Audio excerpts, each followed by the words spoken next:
Somewhere tonight, in a house with good bones and matching nightstands, a man who has done everything right is lying awake at 3 a.m. His wife is asleep beside him. The mortgage is paid. The children, if there are any, are grown or growing well. By every external measure, he has won the life he was told to want, and he is thinking about a woman who is not in this bed. He is not thinking about her body. That is what the world will assume, if the world ever finds out. The world is lazy that way. He is thinking about a sentence she said 6 months ago, a particular silence she held when he expected her to fill it, the way she looked at him as though she could see something inside him that he himself had forgotten was there. He does not understand what is happening to him. He suspects he is losing his mind. He has Googled in private windows the phrase midlife crisis. The articles did not describe this. The articles described sports cars and younger women and the predictable architecture of male foolishness. This is not that. This is something with weight. Something that feels, against all reason, like a homecoming to a country he has never visited. And somewhere else tonight, you are awake too. You are the country.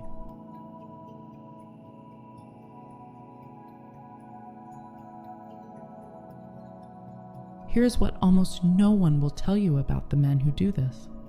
The statistics, when you actually look at them, do not point toward the unstable, the unhappy, or the unfaithful by nature. They point toward the most accomplished men, the providers, the fixers, the ones who built the life, the ones whose wives, whose colleagues, whose own mothers will say of them, "He was the last man on earth I would have expected." That detail matters. Hold it. Carl Jung, almost a century ago, gave us a word for what is happening inside this man. He called it the anima, the inner feminine, the soul image that every man carries within him from birth, an entire interior woman made of feeling, intuition, depth, mystery, and the capacity to be moved. She is not a fantasy. She is not a metaphor. She is the part of him that knows how to weep at music, that remembers his mother's voice, that once, when he was 17, looked up at a sky full of stars and felt something crack open in his chest that he has never quite been able to name since. In the first years of a marriage, a man does not experience his wife as a person, not really. He experiences her as the screen onto which his anima is projected. She is luminous to him, because his own soul is shining onto her face. This is what we call falling in love. It is one of the most beautiful and most dangerous illusions the human psyche is capable of producing, because the woman herself has very little to do with it. She is the surface. He is the projector. The light is coming from inside him. But projections do not last. They cannot. Sometime around the middle of life, usually between 40 and 55, the projection collapses. The light dims. He looks at his wife one ordinary morning and he does not see his soul looking back at him. He sees a tired, decent woman he has known for 2 decades. There is nothing wrong with her. That is the cruelty of it. There is nothing wrong with her at all, but the screen has gone dark. And the anima, which is not a metaphor, but a living force inside him, begins to search. This is the man we are talking about. In the language of spiritual attachment, he is what we might call the avoidant sovereign. He has built a life of competence. He has provided. He has performed. He has met every external metric the culture handed him at 22 and told him constituted manhood. And in the building, somewhere along the way, he severed the wire that connected him to his own inner depth. He does not know he did this. Most men do not. The severing happens slowly, in small administrative decisions about what is practical, what is responsible, what a serious man does with his time. He simply notices, around 45, that he feels nothing about anything, and he calls it being a grown-up. He calls it maturity. He calls it the way life is. Then he meets you, and something inside him that has been asleep since he was 19 years old opens its eyes. He does not know what is happening. He cannot name it. He has no framework for it, because no one ever taught him that the soul has its own intelligence and its own appetites, and that it will, eventually, demand to be fed. He only knows that in your presence, some frequency he had stopped believing in begins to hum again inside his own chest. He notices that he laughs differently around you, that time moves strangely, that he remembers things he had not thought about in 30 years. He calls it chemistry. He calls it confusion. He calls it, in his worst and most defensive moments, a problem to be managed. It is none of those things. His unintegrated soul has recognized, in you, the carrier wave of everything he abandoned in order to become the man the world told him to be. You are not the temptation. You are the alarm clock. And the part of him that buried itself decades ago beneath the suits and the responsibilities and the careful performance of competent masculinity has heard the bell ring and is now sitting up in the dark, fully awake for the first time in a very long time. That is what is happening. That is what he cannot explain. That is why he cannot let it go.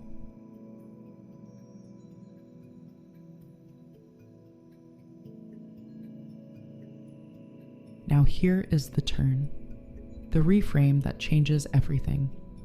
And I want you to slow down for this part, because what I am about to say will, if you let it, rearrange the entire architecture of how you have been understanding this connection. The woman he fixates on is almost never younger than his wife.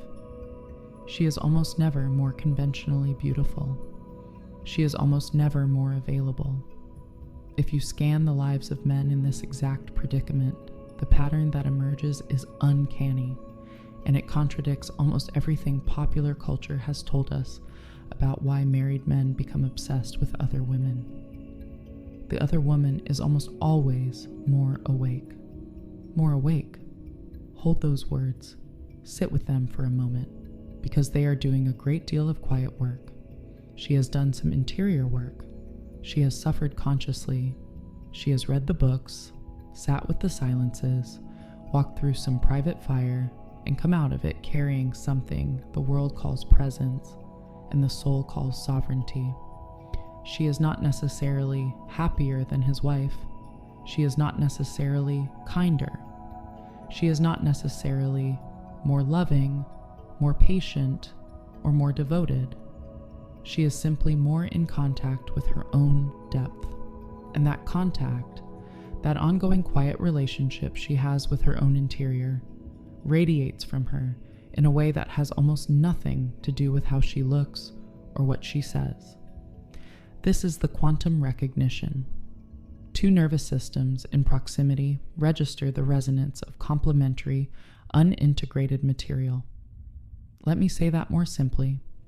His soul, which has been buried under decades of provision and performance, recognizes in your field the exact frequency of what he has lost contact with inside himself. You are not asking him to wake up. You are not trying to wake him up. You may not even particularly like him. None of that matters to the field. The field is older than your preferences. Your awakeness is the tuning fork. His soul is the silent string. When you walked into the room, the string began to vibrate, and he had no language for what was happening to him. So here's the truth that almost no one will say out loud, because it is too strange, too inconvenient even for him. He is not having an affair with you. He is not even close to having an affair with you, in the deepest sense of what an affair is. He is having an affair with his own soul, and you, through no fault and no credit of your own, are the threshold he has to cross to get there. Read that again. He is having an affair with his own soul. You are the threshold. You are not the destination, and you are not the prize, and you are not the secret hidden treasure he he has been searching for all his life. You are the doorway through which a man, exhausted from decades of pretending he did not have an inner life, is finally encountering the parts of himself he abandoned in order to function. That is an enormous role. It is also, I want to say gently, a finite one. This is why the connection feels cosmic. This is why it feels fated. This is why, no matter how much logic you apply, no matter how many times you tell yourself this is wrong or impossible or absurd, you cannot quite walk away cleanly. Because what is occurring between you is not romance in the ordinary sense. Romance is two adults choosing each other with full knowledge in the daylight. This is something else. This is two souls colliding inside an unfinished sentence. One of them, his, has not finished the sentence of his own becoming, and until he finishes it, you will feel every time you try to leave the pull of an unresolved chord. It is initiation, his, and if you are willing to see it, yours as well. Because here is the part that will be hardest to hear, and the most liberating, if you can hear it. The same recognition that woke him up is also waking you up. The depth he sees in you is not flattery, and it is not projection. It is real. It was already there. He did not give it to you. What he did was hold up a mirror, briefly, accidentally, and remind you of what you actually are. That recognition is yours to keep. Long after he is gone, in whatever form gone takes, that recognition is yours. And what you do with it now, while the ache is still fresh, will determine everything about the chapter that comes next.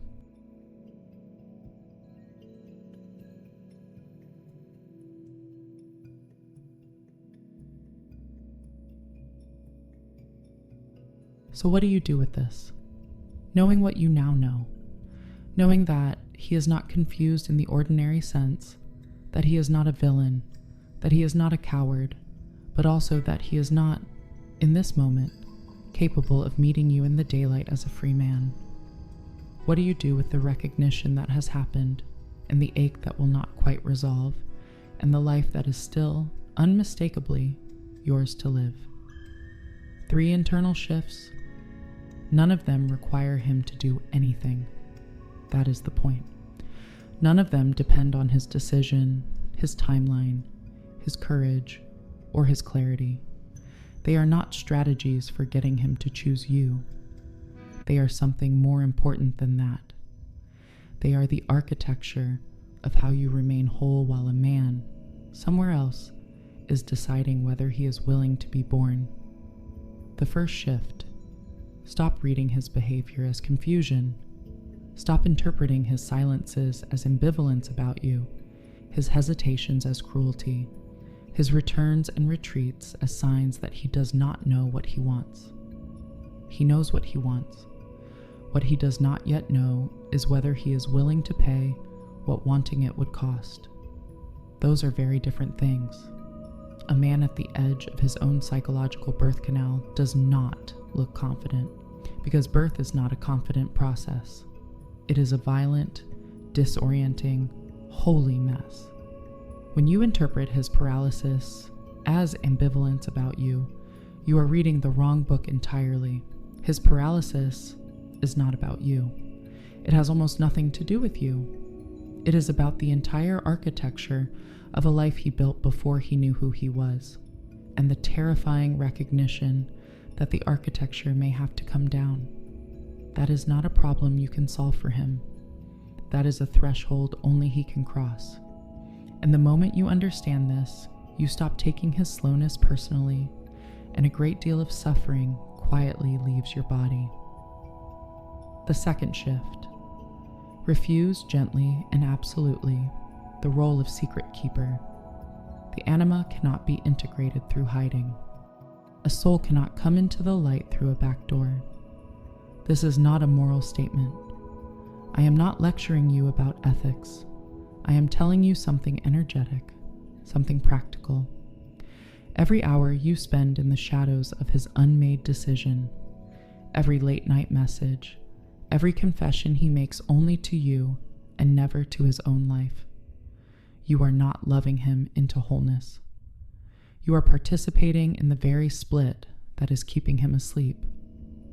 You are giving him a place to keep his soul on a shelf, to visit on weekends, while the rest of his life remains untouched by what he has discovered.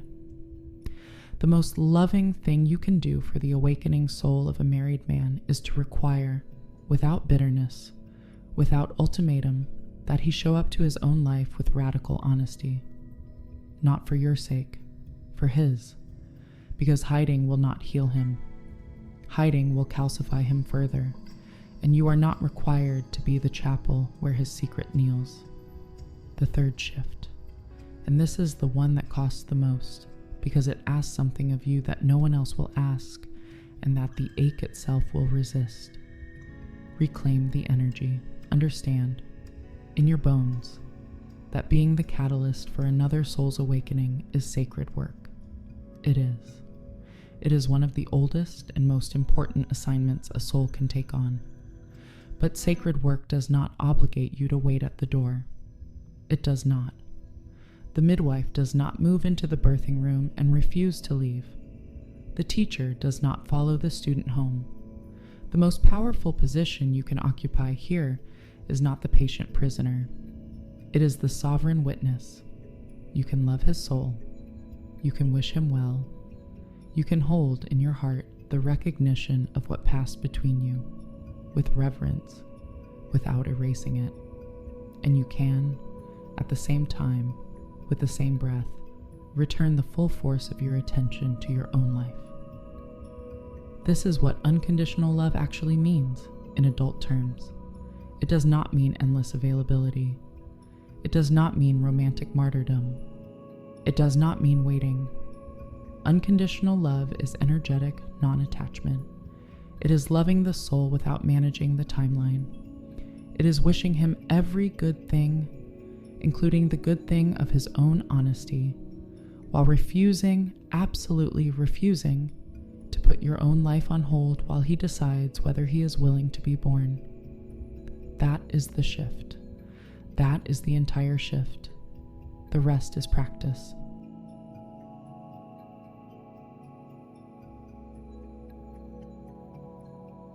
So here's the question I want to leave with you tonight. If you are the woman who was sent to wake him up, are you willing to consider that your assignment may have already been completed? That the gift you came to give was given the moment he felt his own soul stir in your presence? That what happens next inside his marriage, inside his choices, inside the architecture of his unmade life, is not yours to carry? It never was. And the work that remains, the real work, the only work, is what you do with the version of yourself that he awakened in you. Because she is real. That woman he could not stop thinking about at 3 a.m. The one with the silences and the depth and the eyes that saw through him. She is not a character in his story. She is you. And she existed before he ever noticed her. And she will continue to exist long after this particular chapter closes, however it closes. The deepest love you will ever experience is not the love of a man who finally chooses you. It is the love you give to the woman in the mirror when you stop waiting to be chosen and begin choosing yourself with the same intensity he once felt looking at you. That is the homecoming. That was always the homecoming. Until next time, be sovereign, be still, be the homecoming.